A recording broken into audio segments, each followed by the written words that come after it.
All right, y'all. You know how Steppin Marcus J is live. We are in the building, and we are about to have a dynamic show. We're so excited to bring it to you. Got a lot to get into tonight. We've got Unrest in Baltimore. What the hell is going on up there? I think we know, but we're going to talk about it. We got the Diva Diaries. We got SY coming in momentarily. And Marcus J took a trip this weekend, and he can't wait to tell you all about it. Ain't no hashtag with Marcus J, y'all. It's right now.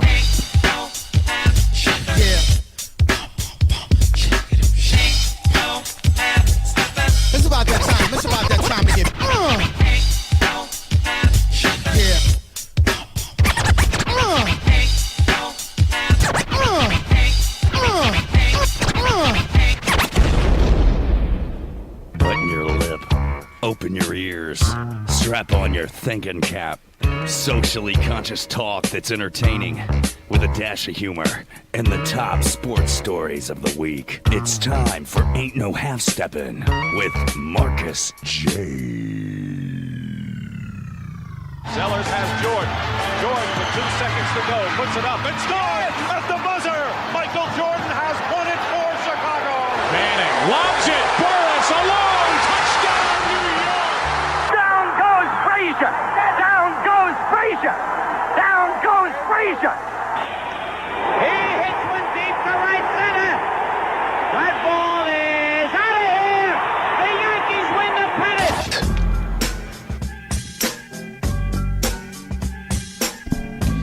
If they lying, then they must be half stepping. You know, half stepping. Marcus J is live from the den of Legacy Internet Radio. Thank y'all to everybody who's listening to us. We appreciate it. Be down with us. Call us up at 804-402-2893. Be down with the flagship show of Legacy Internet Radio, live right from the den again of Legacy Internet Radio. Thank y'all to everybody that's listening to us right now on TuneIn, live on TuneIn. Thank you to everybody that's hit us up on our website, www.legacyinternetradio.com. Your man Marcus J has just gotten into the whole hashtag thing, so if you can hashtag, check out, click on our hashtags, hashtag Legacy Internet Radio, all one word, and hashtag us, help us get the word out.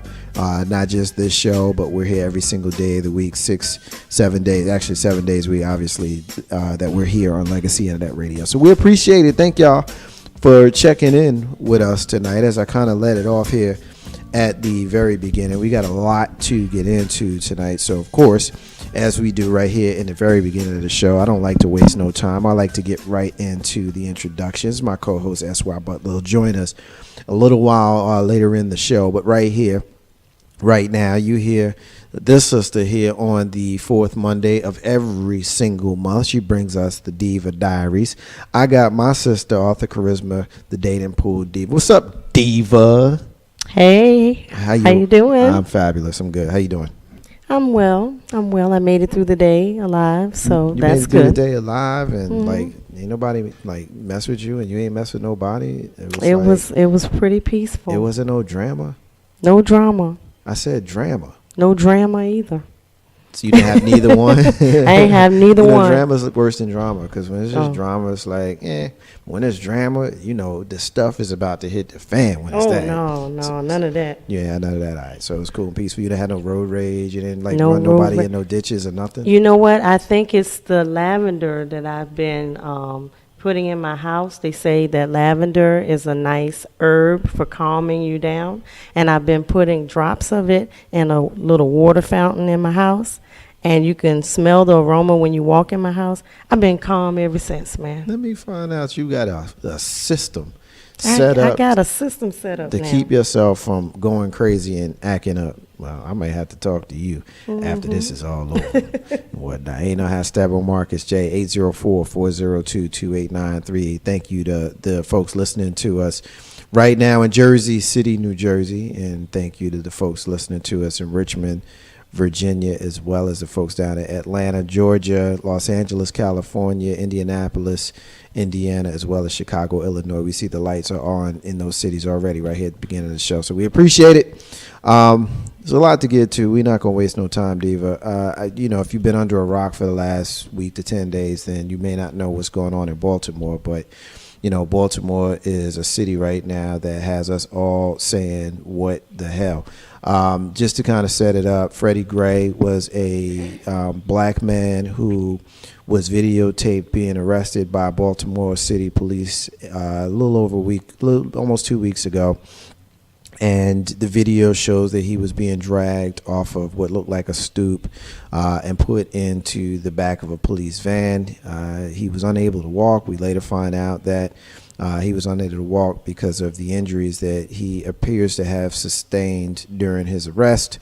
And he died about a week after his arrest as a result of a 80% severed spine and a crushed voice box. Wow. And the police are the ones that are alleged to have done these injuries to him. Kind of, picking us back up now, the breaking or the newest news on it, state and national leaders obviously are weighing in on what's going on there. There's looting, there's acts of violence in Baltimore.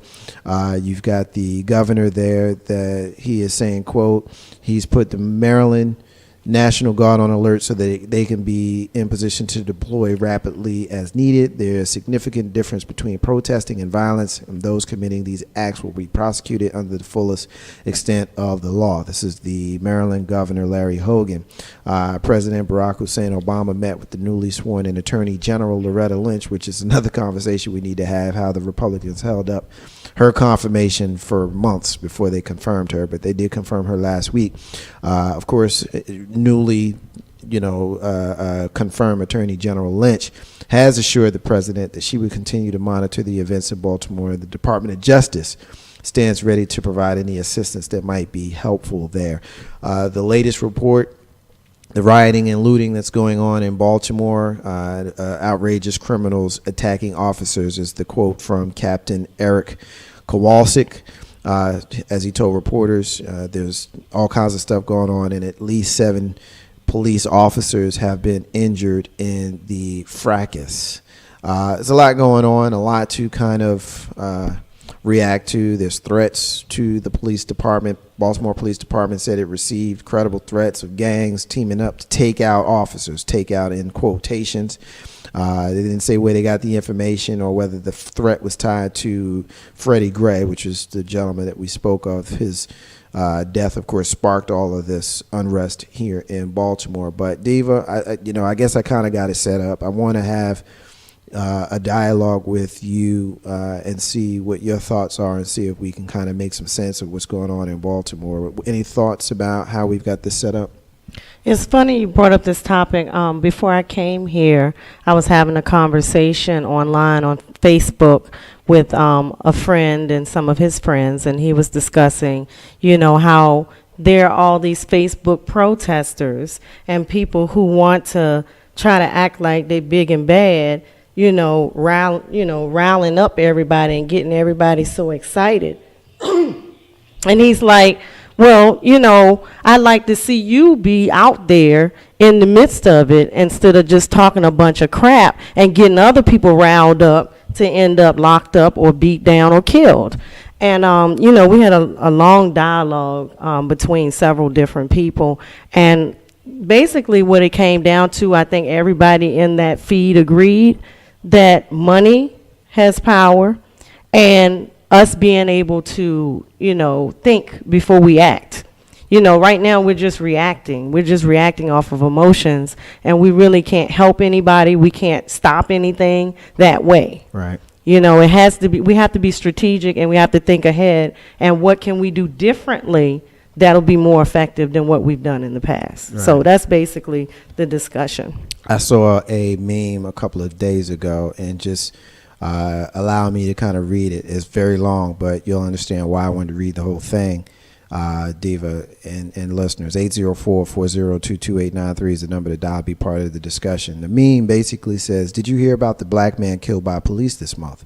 Walter Scott shot 8 times in the back in Charleston. No, the other one. You mean the 17-year-old Justice Howell, who was shot twice in the back outside Chicago 3 hours after Walter Scott was murdered?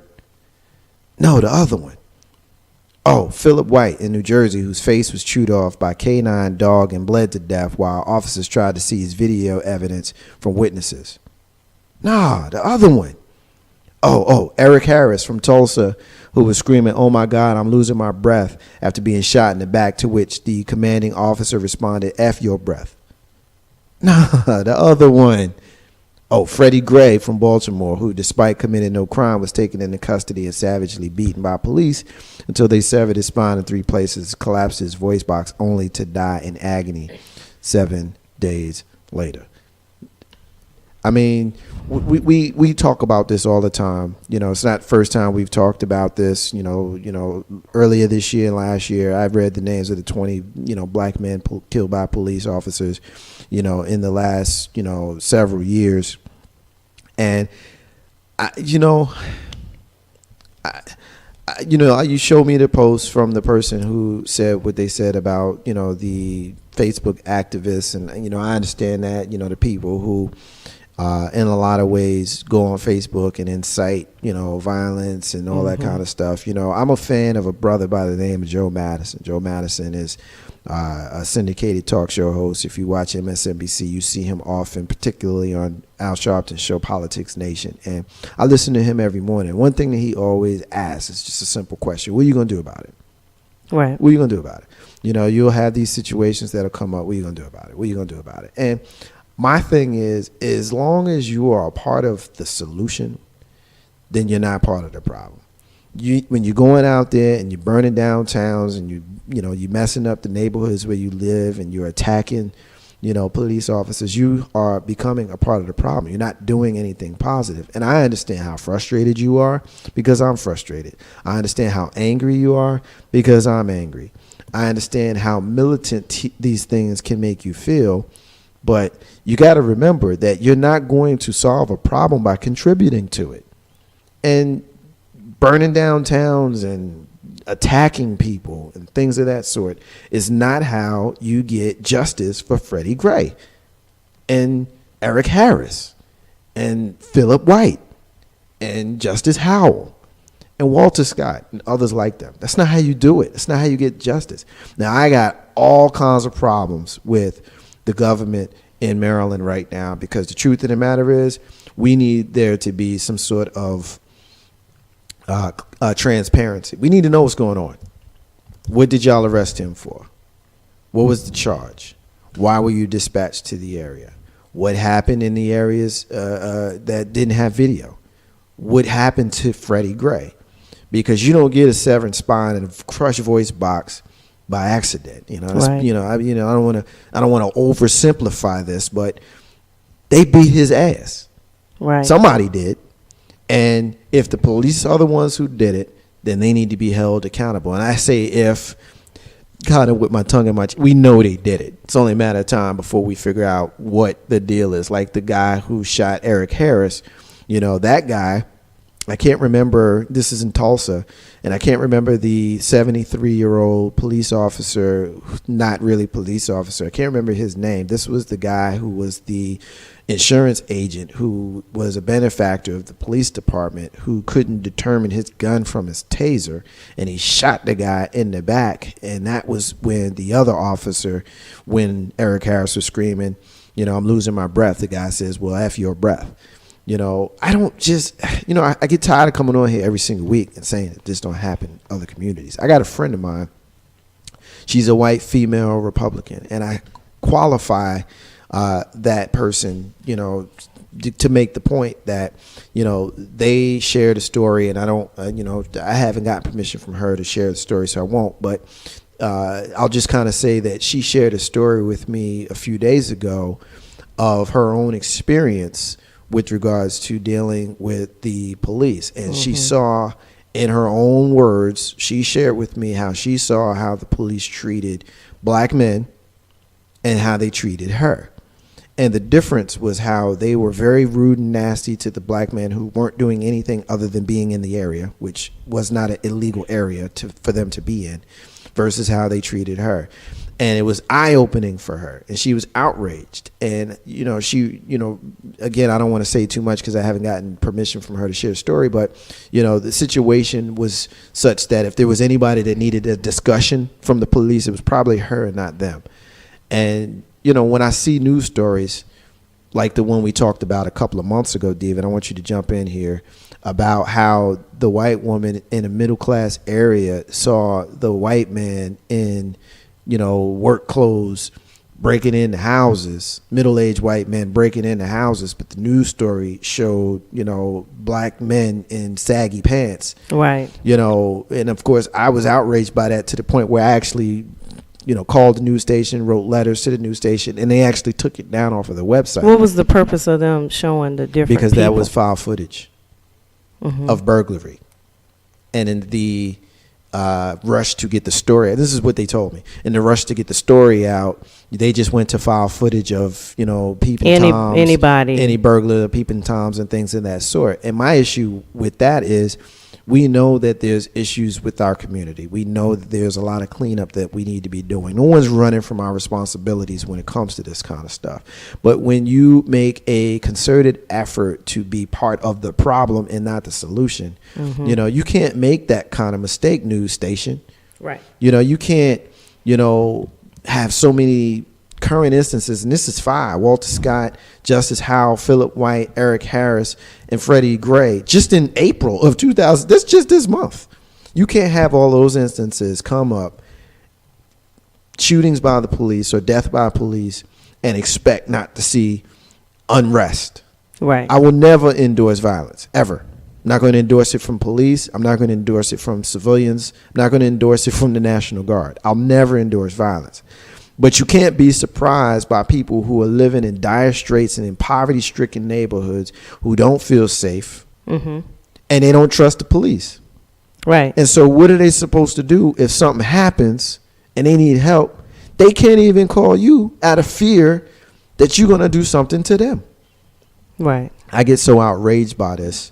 And when I see these stories, it's like nobody cares. Nobody. You know what I think it is, Marcus J., and let me know if I'm wrong, but I feel like I do care, but I don't know what to do. And I think the common person really does care. But it's like, what do? We've tried all kinds of different tactics. We've tried violence. We've tried protesting. We've tried marching. We've tried different things. You have a few people that will confront the laws and the court and all that, but we don't have anything, and this is what I also said in that feed on Facebook, we don't have anything strategic in place. We don't have a system in place to say, okay, when this happens, this is what we do.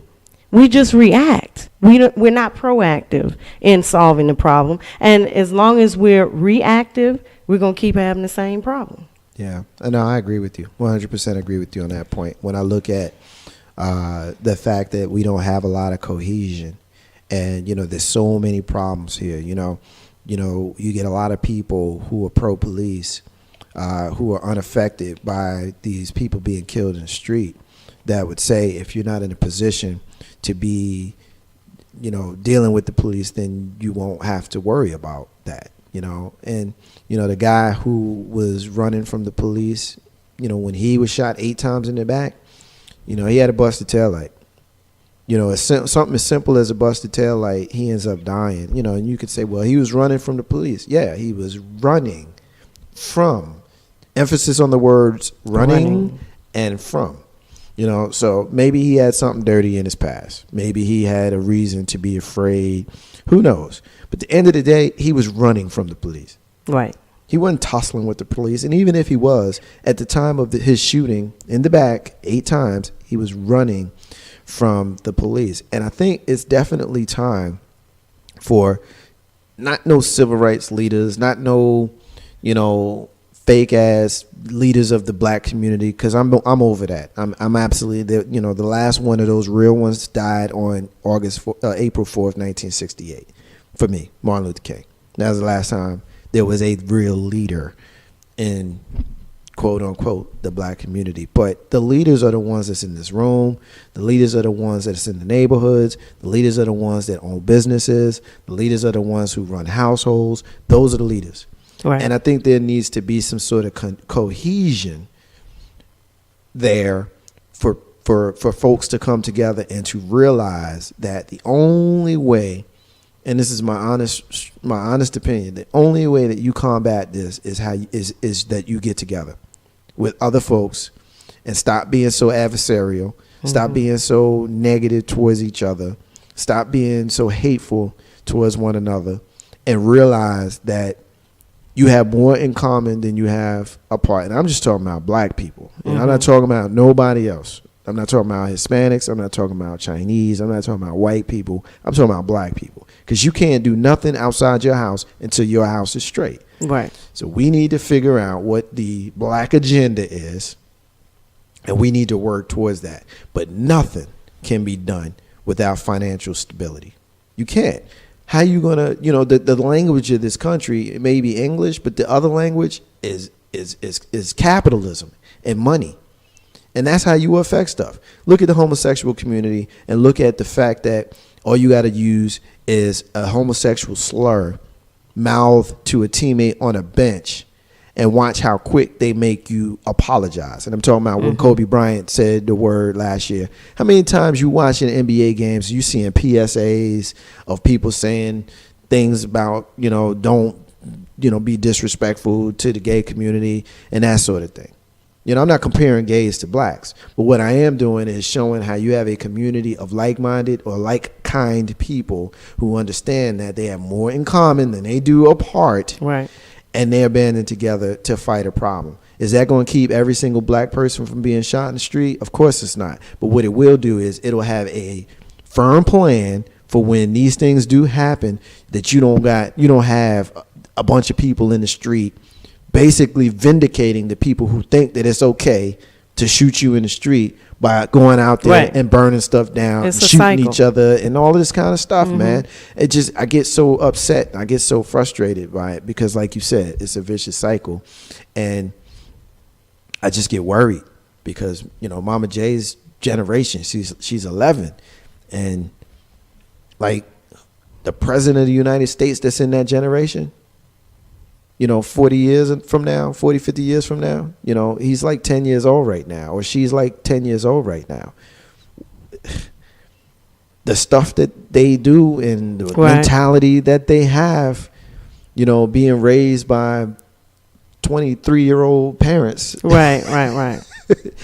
It's just scary, Diva. I think we need to figure out some sort of way around it. Ain't no how Steppin' with Marcus J, live from the Den, Legacy Internet Radio. I want to move on from this, and here's what I want to ask you about, Diva.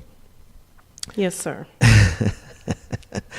I was traveling, and I'm gonna share with the listeners of Ain't No Half Steppin' with Marcus J, live from the Den of Legacy Internet Radio. I'm gonna share with y'all later on in the show where I traveled to and what I did, but the reason why I was not able to watch Diane Sawyer's interview with Bruce Jenner is because I was traveling.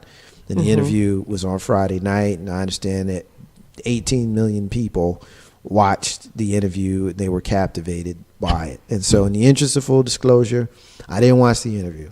I don't know what he said in the interview, but I know Bruce Jenner very well from just being in my 40s and living in America. I think anybody our age remembers Bruce Jenner from when we were kids. The Wheaties box, and he was an Olympian, and he was said to be handsome, and he was known as one of the greatest athletes that we've ever seen. And fast forward to the present, he's a man who was in the past married to the matriarch of the Kardashian family.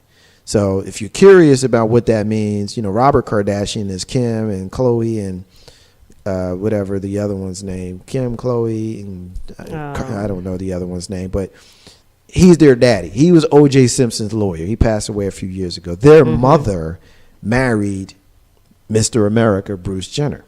And Bruce Jenner has decided that he no longer wants to be a man, that he identifies more with female. Courtney. That's her name. Just Kim, came to me, Khloe, I'm sorry. Courtney. That's right. There you go. Kim, Courtney.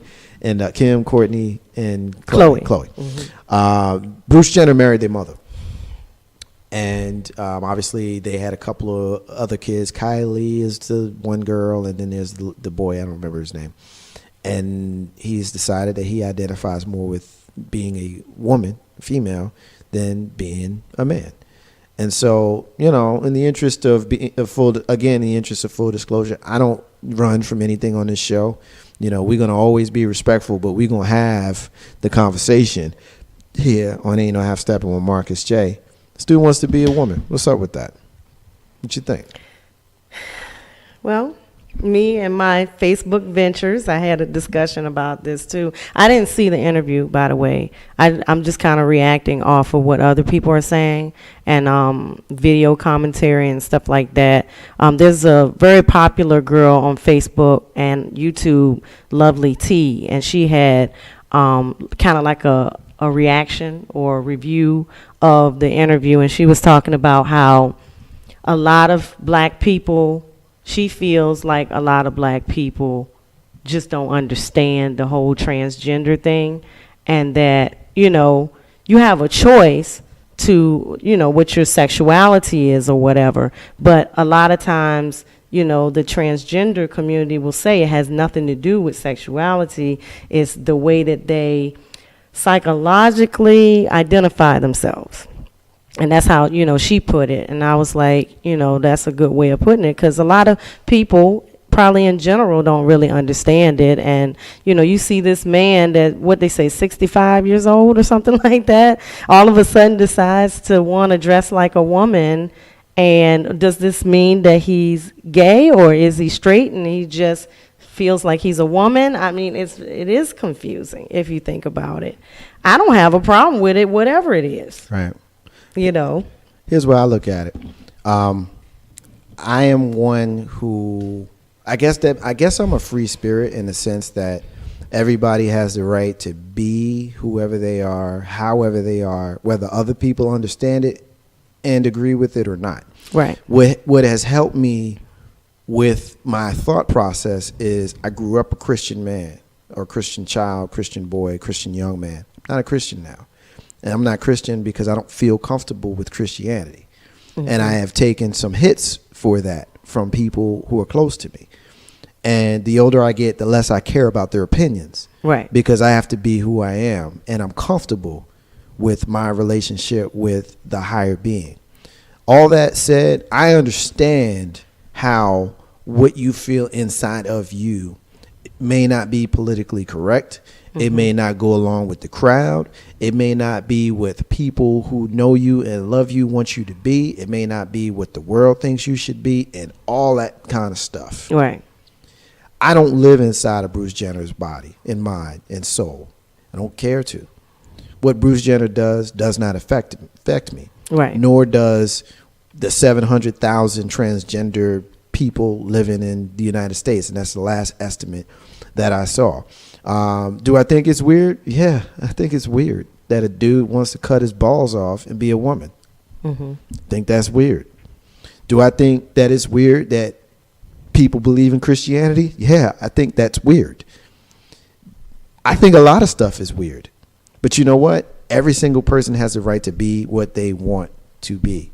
And so I'm not going to disrespect the man or the woman, whatever it is he identifies or she identifies himself or herself with. You know, does that make me weird? Probably, to some, I would guess. Mm-hmm. But again, I don't really care what other folks think, and obviously neither does Bruce Jenner or the 700,000 transgender people in the world. And what my understanding of it is in their minds, they're wired the opposite of how they were born. And if you understand psychology, you know, in any way, then you understand that there's chemical balances to a lot of stuff. You know what I'm saying? You can have the chemical balance to lead you to think in one way. Like, I'll give you an example.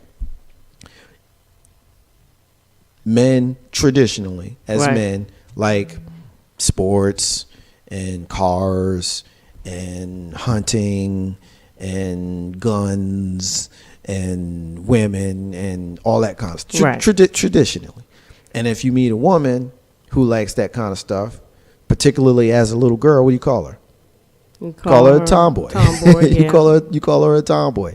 Well, maybe she takes it just a little bit further and decides in her mind she should have been born a boy. I don't know if I'm articulating it, as well as I should inside my head, but you get a lot of men, particularly men, because men are visual and men are touchy-feely and men are different with regards to how they process these kinds of things than women are. You get a lot of men that get confused by the whole process of a man like Bruce Jenner who decides he wants to be a woman, but he's not gay. Right. That's what I'm thinking. Like, so now he dresses like a woman, but he's still attracted to women. That's where my confusion comes in. Yeah, I mean, the whole thing is men, again, process these things with a thought process based around sex. And so the average man, he wants to have sex with a woman, right? The average But man. he's also a woman. Well, follow me. Follow me here. I'm speaking as to how men, and you can speak to women, but I'm speaking to how men are having issues processing this. Right. As a man, a large part of how you process being a man is identifying your manhood sexually. Mm-hmm. And so as a man, you're supposed to want to have sex with women. Right. So if you're a man who wants to have sex with men, then you're a homosexual, traditionally. Right. Traditional thought process. But Bruce Jenner and other transgenders, and this is from my understanding, from me, looking into this, and from me just hearing it, and I didn't watch the Bruce Jenner interview, but just me listening to what I've gone and how I've computed this. It's got nothing to do with sex, like actual sex, the act of sex. It has everything to do with how you identify with your gender. Right. And so you can be a man, a transgender man transitioning to a woman, but still like women. That's confusing. You know what I'm thinking, right? That's confusing, and it's confusing, and I get that it's confusing. But again, the point is, it ain't for us to worry about. Right. We got too many people with the power of the pen who write laws that want to legislate what other people do with their lives. That's a problem. That is a problem. That's a problem with me. I guess it makes me a libertarian. Let everybody do what they want. Just don't mess with my shit. Right. It makes me a libertarian. But I mean, again, the whole transgender thing. This is just my understanding of it. Doesn't have much to do with sex, that physical act of having sex and who you want to have it with. It has everything to do with how you identify, because there's gay men who identify as men. They don't want to be women. They want to be men. They just happen to like men. And there are gay women who want to be women. They just happen to like women. Are they women. gay and transgender? I guess you would have to ask someone in that community how they feel about that. Right. My whole position is, do I think it's weird? Hell yeah, I think it's weird. Of course I think I'm not going to sit here and play that game. But I also know it's their right to do what they want to do. I mean, I don't care enough to really be out, being like the West Barrow Baptist Church protesting folks trying to say what you think they should do. Why do you care so much about what somebody else is doing and with their lives? The fact that 18 million people watched the Bruce Jenner interview on Monday, I look at that two different ways. On one way, I look at them like, wow, hopefully 18 million people watching this creates some sort of compassion. Not because you think that it's okay, but compassion because somebody's going through that. Right. One. It can't be an easy process. And the way I look at it, he had to be feeling this way. Well, he said he was feeling this way since he was a boy. He probably held it in because of society, you know. Suppressed it. And he was married, he's no longer married, right?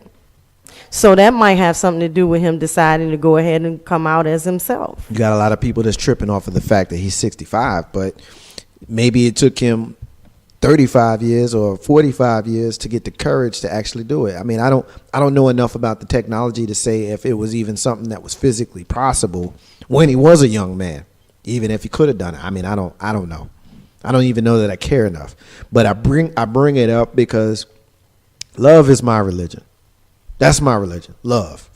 And I would much prefer to love someone based upon their human qualities than their gender qualities or their gender identification qualities or who they choose to sleep with. Right. I think that it's okay to have an opinion, because me saying that does not negate my opinion that I think that's weird. I do think it's weird. Let's be Right. very clear about that. You think it's weird? I think it's weird. Yes, I do. But I Yeah. would absolutely on no occasion ever disrespect anybody on an individual or on a grander scale based upon a choice like that, because I don't know what they're going through. Right. And who am I? They don't know what I'm going through. Do I want someone to judge me because I choose not to be a Christian, which is what most Christians in my camp do anyway. Right. Whether they do it to my face or behind my back, they're going to judge me anyway. Oh, you're going to go to hell. I feel so sorry for you. I'm going to pray for you. Yeah, all right. Whatever. Go ahead and pray for me. I'll accept those prayers. I'm not going to be fearful and pray just because I want to go to heaven. That doesn't exist in my mind anyway. But I digress. You digress. Yeah, I'm going to digress on that. But, that's just, but that's how my mind works. So there's someone who just heard me say that. That's like, they may not want to deal with me no more. They might unfriend me on Facebook, because I've had that happen. Right. You know what I mean? Or they'll when they see me, they'll just shake their head at me. I can't believe you said that on the radio. Yeah, I said it on the radio. That's how I feel. If you was on here, you'd say a prayer before the show, wouldn't you? Right. You know what I mean? And so my point is, you gotta allow people to be who they are, man. Whether you're a Christian, Muslim, Jewish person, and I say those three because most people are one of the three. If you believe in God, and if you believe that God is all-knowing, then you also have to know that God is going to hold you down no matter what it is you choose to do. If you choose to, be different, then cool, because it goes against God's will. He made you a man, should stay a man. Well, if God is all-knowing and God gave you free will, then God knew that you was going to cut your balls off. True. By that logic, yes. He already knew. You know what I'm saying? So Right. what's the problem? All right. I said it crass to make the point that y'all silly for messing with these people. Let them live. Ain't no ass Steppin Marcus J, live from the den of Legacy Internet Radio. We appreciate everybody for being here. We're going to take our first break of the night. And when we come back, we're going to talk some more. Ain't no ass Steppin Marcus J. Be back in a few minutes.